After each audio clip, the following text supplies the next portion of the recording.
অর্ধেক রাত হলে আকাশের দরজা কি হয়? খুলে দেওয়া হয়। যে যা চাই তাকে আল্লাহ তা দিয়ে দেন। যে যে বিষয়ে প্রার্থনা করে সেটা আল্লাহ কবুল করেন। যে যে কোনো বিপদে পড়েছে আল্লাহ তাকে উদ্ধার করেন। তবে যার জেনার সম্পর্ক আছে তার কথা আল্লাহ কবুল করেন না। আমি কি দিয়ে বুঝাই জেনা কত বড় বিপদ? আমি কি দিয়ে বোঝাই আপনাকে জেনা কত বড় বিপদ? যেটা ঘরে ঘরে হচ্ছে, যেখানে সেখানে হচ্ছে, যেটা মানুষের কাছে আজকে পাপের কাজ নয়। শোনো, মুনাফিকি করো না বক্তব্যের সাথে। এই ছেলে, তোমাকে আমি কঠিন ভাবে বলে যাচ্ছি, তুমি বক্তব্যের সাথে মুনাফিকি করো না। এখান থেকে উঠার আগে মোবাইলে যত মেয়ের নাম্বার আছে তুমি কেটে দিয়ে উঠবা।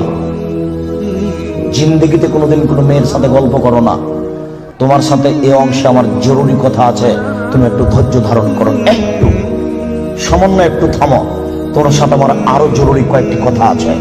মুহাম্মদ সাল্লাল্লাহু আলাইহি সাল্লাম বলেন, আমি রাতে ঘুমিয়েছিলাম, জিবরাইল আমার ডান হাত ধরলেন, মিকাইল আমার বাম হাত ধরলেন, ধরে আমাকে নিয়ে চলে যাচ্ছেন। যেতে যেতে দেখি অনেক মানুষ আসাদু সাইন দেখা পান, ফুলে ফেঁপে বিশাল বিশাল আকৃতি ধারণ করে আছে। 50 হাত 100 হাত উঁচু উঁচু হয়ে আছে।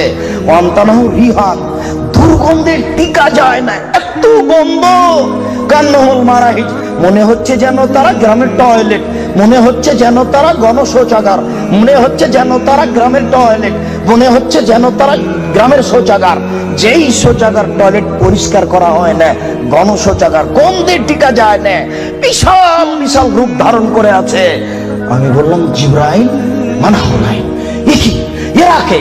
জিবরাইল, এরা কারা? ছি ছি ছি ছি, এরা কারা? এত কোণে গন্ধ, এত কোণে ফুলে আছে।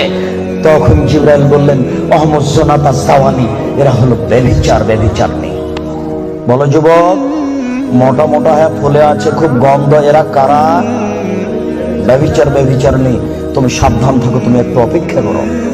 শোনো, আল্লাহ নবী বলছেন যে আমার ডান হাত জিবরাইল ধরলেন, বাম হাত মিকাইল ধরলেন, ধরে নিয়ে চলে যাচ্ছেন। যেতে যেতে দেখি একটা গর্ত, চুলার মতো। কোন চুলা? যাতে তন্দুরি রুটি হয়। তন্দুরি রুটি চুলা দেখেছেন? ভিতরে রুটি দিয়ে সিদ্ধ হলে বের করে নেওয়া হয়, এরকম চুলা। তার ভিতরে দেখি ধাঁধা ধাঁধা ধাঁধা করে আগুন জ্বলছে। ইরতাফাও তিরতাফাও, আগুন যখন জোরে জ্বলে উঠছে তখন ওর ভিতরে যা কিছু আছে সব উপরে চলে যাচ্ছে। হাজা খামেরাত রাজাউ ফিহা, আর যখন আগুনটা কমে আসছে তখন সব নিচের দিকে চলে যাচ্ছে। ফিহারে জালুন অনিসাউন ওরাতন, তাতে দেখি পুরুষ এবং নারী জমা ধরে আছে উলঙ্গ অবস্থায়, পরনে কাপড় নেই কারো, এভাবে জমা ধরে আছে উলঙ্গ অবস্থায়। আগুন যখন জোরে চলে উঠছে, দাদা দাদা দাদা করে উপরে চলে যাচ্ছে, আবার যখন আগুন কমে যাচ্ছে তখন নিচের দিকে চলে যাচ্ছে। আর উপরে উঠলে মনে হচ্ছে যেন বের হয়ে পড়ে যাবে। দেখে সেখানে পুরুষ এবং নারী উলঙ্গ অবস্থায় জ্বলছে। আমি বললাম, জিবরাইল মানাউলা, এরা কারা? তখন জিবরাইল বললেন, অহমদ জনাত, তারা হলো ব্যভিচার, ব্যভিচারনি। আল্লাহ নবী বলেছেন, যেসব মহিলারা জেনায় লিপ্ত হবে ওদের লজ্জা স্থানের গন্ধে জাহান্নামীরা জাহান্নামে টিকতে পারবে না। যেসব মহিলারা জেনায় লিপ্ত হবে ওদের লজ্জা স্থানের গন্ধে জাহান্নামীরা জাহান্নামে টিকতে পারবে না। যেসব মহিলারা জেনায় লিপ্ত হবে ওদের লজ্জা স্থানের গন্ধে জাহান্নামীরা জাহান্নামে টিকতে পারবে না। মুহাম্মদ সাল্লাল্লাহু আলাইহি সাল্লাম বলেছেন। শুনুন সম্মানিত দিনী ভাই, আবু হুরায়রা রাদিয়াল্লাহু তাআলা আনহু বলেন, রাসূল সাল্লাল্লাহু আলাইহি সাল্লাম বলেছেন, আল বিকরু বিল বিকরি জিলদু ওয়া তাগরিবু সানা। অবিবাহিত ছেলে মেয়ে যদি জিনায় লিপ্ত হয় তাহলে তাকে 100 লাঠি পিটিয়ে এলাকা থেকে 1 বছরের জন্য তাড়িয়ে দিতে হবে। তিনি বলেন, আসাইরু বিসাইবর রাজম, বিবাহিত পুরুষ নারী যদি জেনায় লিপ্ত হয় তাহলে তাকে ইট ঢেল পাথর দিয়ে মেরে মেরে মেরে ফেলতে হবে। এদেশের লাখো ভাবিকে ইট ঢেল পাথর দিয়ে মেরে ফেলতে হবে যারা দেবরের সাথে জেনায় লিপ্ত হয়েছে। এদেশের লাখো দুলা ভাইকে ইট ঢেল পাথর দিয়ে মেরে ফেলতে হবে যারা সেলিকার সাথে জেনায় লিপ্ত হয়েছে। এদেশের লাখো পুরুষকে ইট ঢেল পাথর দিয়ে মেরে ফেলতে হবে যাদের স্ত্রী থাকার পরেও অন্য নারীর সাথে জেনায় লিপ্ত হয়েছে। এদেশের লাখো নারী বেহায়া, বেশরমা, লজ্জাহীনা নারী যারা স্বামী বাড়িতে থাকার পরেও অন্য পুরুষের সামনে নিজের পরনের কাপড় খুলে উলঙ্গ অবস্থায় জেনায় লিপ্ত হয়, শুনুন, এদের ইট ঢেল পাথর দিয়ে মেরে মেরে মেরে ফেলতে হবে, এদের বাঁচার কোনো পথ নেই। রাসূল সাল্লাল্লাহু আলাইহি সাল্লাম বলেন, 3 শ্রেণীর মানুষকে হত্যা করতে হয়, তবে 2 শ্রেণীর মানুষের বাঁচার পথ আছে। মনে রাখুন, 3 শ্রেণীর মুসলমানকে হত্যা করতে হয়, 2 শ্রেণীর মানুষের বাঁচার পথ আছে, 1 শ্রেণীর মানুষের বাঁচার পথ নেই। এক, কেউ যদি বলে আমি কোরআন মানি না, তাহলে তাকে হত্যা করতে হবে।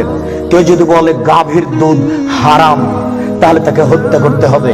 কেউ যদি বলে মদ হালাল, তাহলে তাকে হত্যা করতে হবে। সরকারের পক্ষ থেকে গলায় ফাঁস দেওয়া হয়েছে, ফাঁস টান টান। তখন বলছে বলেছে আমার ভুল হয়েছে, আমি কথা ফিরিয়ে নিলাম, তাহলে তাকে আর ফাঁসি দিতে হবে না, নামিয়ে নিতে হবে, বেঁচে গেল। পাপ করেছিল হত্যার যোগ্য। আমি বুঝাতে পারলাম না মনে হয়। 2, কেউ যদি কাউকে হত্যা করে, তাহলে তাকে হত্যা করতে হবে, এর নাম কিসাস। এই ছেলে, তোমার দাদার বয়স 90 বছর, তাহাজ্জুদ পড়ে ফজরের টাইমে বের হচ্ছিল, মসজিদে নামাজ পড়তে যাবে। কালকে তোমার দাদাকে একটা ছেলে গালি দিয়েছে, তাহাজ্জুদ পড়তে বের হওয়ার সময় দেখো ওই ছেলেটা, তোমার দাদা এক থাপ্পড় দিতে ছেলেটা মারা গেছে। এখন তোমার দাদাকে কিসাস স্বরূপ ফাঁসি দিতে হবে সরকারের পক্ষ থেকে, তবে তোমার দাদার বাঁচার পথ আছে। ওই ছেলেটার বাপ মা যদি বলে আচ্ছা যাক আমাদের ছেলেকে মেরেছে আমরা মারবো না, তাহলে তোমার দাদা বেঁচে গেলেন। কথা কি বুঝাতে পেরেছি? 3, রাজুলুন জানা বাদা হেসানিন, কে যদি বিবাহ করার পরে জেনায় লিপ্ত হয়, তাহলে তাকে হত্যা করতে হবে, তার বাঁচার কোনো পথ নেই। কেউ যদি বিবাহ করার পরে জেনায় লিপ্ত হয়, তাহলে তাকে হত্যা করতে হবে, তার বাঁচার পথ নেই। একটু জাতের মানতুন মিন গামে দিয়ে, গামের সম্প্রদায়ের একজন মহিলা আসলো আল্লাহ রাসূলের দরবারে, এসে বলছে তাহিরনি ইয়া রাসূলুল্লাহ, হে আল্লাহ রাসূল, আপনি আমাকে পবিত্র করুন। তখন আল্লাহ রাসূল বললেন ইরজি, বাড়ি তুমি ফিরে যাও, আস্তাগফিরুল্লাহ, আল্লাহর নিকটে ক্ষমা চাও, ও তুমি ইলাইহি, তুমি তওবা করো, তোমার পাপ ক্ষমা হয়ে যাবে। তখন মহিলা কি বলছে, তুরাদ্দাদুনি কামা রাদ্দাত মাইজুব মালিক, আপনি মাইজুব মালিকের বিচার না করে বারবার ফিরিয়ে দিয়েছিলেন, আপনি কি আমাকে সেইভাবে ফিরিয়ে দিতে চাচ্ছেন? আমার পেট উঁচু হয়েছে, অবৈধ সন্তানে আমার পেটে অবৈধ সন্তান রয়েছে, দয়া করে আপনি আমাকে ফিরিয়ে দিন না, আমার বিচার করে দেন। তখন আল্লাহ রাসূল বললেন আচ্ছা ঠিক আছে, তুমি বাড়ি চলে যাও, যেদিন তোমার বাচ্চা হবে সেদিন আসিও, বিচার করে দেব। মহিলা বাড়ি চলে গেল, বাচ্চা সবে মাত্র প্রসব হয়েছে। মুসলিম গ্রন্থে এসেছে ওই বাচ্চাটাকে নেকড়ার মধ্যে জড়িয়েছে, প্রসব হওয়া মাত্র জড়িয়ে নিয়েছে, আল্লাহ রাসূলের দরবারে এসে বলছে আল্লাহ রাসূল এই দেখেন বাচ্চা প্রসব হয়েছে, বিচার করে দেন। আল্লাহ রাসূল মাথাটা নিচু করে বলছেন বাড়ি চলে যাও, ফারজি হে, বাচ্চাকে দুধ খাওয়াও, হাসতে কাঁপতে মিহে, যেদিন বাচ্চা দুধ ছেড়ে দিবে সেদিন আসিও, বিচার করে দেব। মহিলা চলে গেল, বাচ্চাকে 2 বছর দুধ পান করালো। 2 বছর পরে মহিলা বিচারালয়ে উপস্থিত, অফিয়াদেহি কেসরাত খুমসিন, এমত অবস্থায় বাচ্চার হাতে 1 টুকরা রুটি রয়েছে। এই রুটি প্রমাণ করে বাচ্চা খাদ্য খেতে পারে। ওয়াসাদাহু বেয়াদের রাজুলিন মিনাল মুসলিমিনা, আল্লাহ রাসূল ওই ছেলেটাকে একজন মুসলমানের হাতে সমর্পণ করলেন, বললেন যাও তুমি এই ছেলেটাকে লালন পালন করো। তিনি বললেন স্বামী সাথী এই যাবো বিহা, তোমরা একে মাঠে নিয়ে যাও, এই মহিলাকে মাঠে নিয়ে যাও, আফিরুল্লাহ সাথে মাঠে নিয়ে গিয়ে গর্ত খুঁড়ে বুক পর্যন্ত পুঁতে দাও, ফারজমুহা, এরপরে তোমাকে তাকে ইট ঢেল পাথর দিয়ে মেরে মেরে মেরে ফেলো। সাহাবীগণ বলেন আমরা তাকে মাঠে নিয়ে গেলাম, মাঠে নিয়ে গিয়ে গর্ত খুঁড়ে বুক পর্যন্ত মাটিতে পুঁতে দিলাম। এরপরে চতুর্দিক থেকে ইট ঢেল পাথর মারতে লাগলাম। খালিদ বিন ওয়ালিদ বলেন একটা পাথর আমি নিয়ে তার মুখের উপরে মারলাম, ফাতারা জাহাতাম আল্লাহ আছে খালিদ, পাথরটা মুখে লেগে মুখ ফেটে রক্ত ছিটে খালিদের গায়ে লাগলো। খালিদ গালি দিয়ে বলছিলেন ছি ছি, একজন জেনাকারিনী মহিলার গায়ের রক্ত আমার গায়ে লাগলো, এরকম কিছু হবে? আল্লাহ রাসূল বললেন মালে রে খালিদ, খালিদ তুমি গালি দিও না, লাগা তাওবা তাওবাতা লাউ তাওবা সায়মাকসিন লা গফিরা লাহু। এই মহিলা আল্লাহর দরবারে এত ক্ষমা ভিক্ষা চেয়েছে, এই মহিলা আল্লাহর দরবারে এত কান্নাকাটি করেছে, পৃথিবীর বড় থেকে বড় পাপী যদি এইভাবে কান্নাকাটি করে তাহলে তার পাপ ক্ষমা হয়ে যাবে। খালিদ তুমি একে গালি দিও না, দুঃখিত আপনাকে আমি কি দিয়ে বুঝাই? পৃথিবীর সবচেয়ে বড় পাওয়ারফুল মানুষ হচ্ছেন মুহাম্মদ সাল্লাল্লাহু আলাইহি সাল্লাম। পৃথিবীর ইতিহাসে এত বড় পাওয়ারফুল মানুষ কেউ জন্ম নেয়নি, কিয়ামত পর্যন্ত কেউ নিবে না।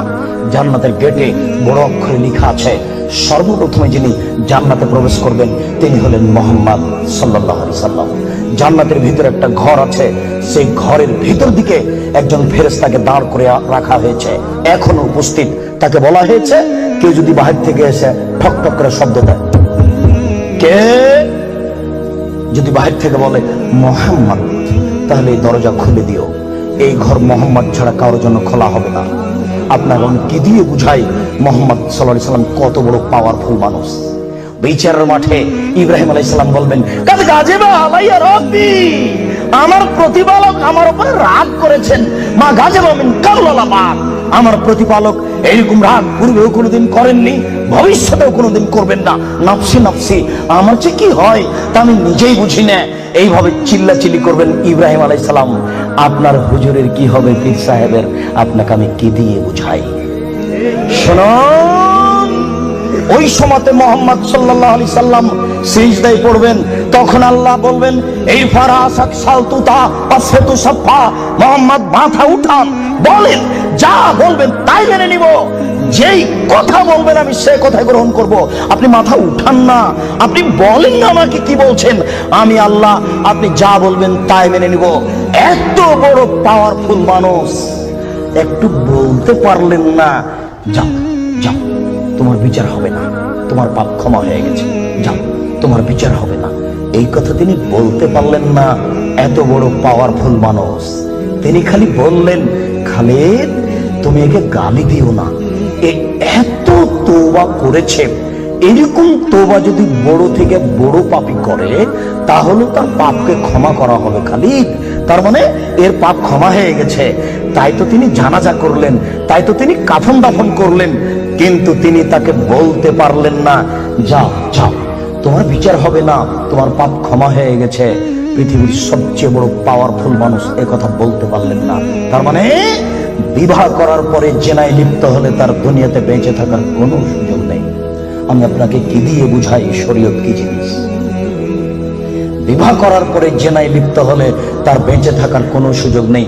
আব্দুর রাজ্জাক সাহেব, কথা বুঝেছি, একটু দয়া করে কোনো পথঘাট বলেন। জি, পথঘাট আছে, চিন্তা করবেন না, নিরাশার কিছু নেই। শুনুন, নিরাশার কিছু নেই। এই পাপ কার সাথে জড়িত? আল্লাহর সাথে জড়িত। আল্লাহ নবী বলেছেন, কে যদি জেনে শুনে 1 টাকা সুদ খায়, 36 বার জেনা করে যত পাপ হবে, 1 টাকা সুদ খেলে তার চেয়ে বেশি পাপ হবে। তিনি বলেছেন, সুদের পাপের 70টি ভাগ রয়েছে, ছোট ভাগ হলো মার সাথে জেনা করলে যেমন পাপ হয়। সুদ যত বড়ই পাপ হোক না কেন, সুদের পাপ কার সাথে জড়িত? আল্লাহর সাথে জড়িত। জেনার পাপ কার সাথে জড়িত? আল্লাহর সাথে জড়িত। যুবক, তুমি নিরাশা হবে না, নিরাশার কিছু নেই।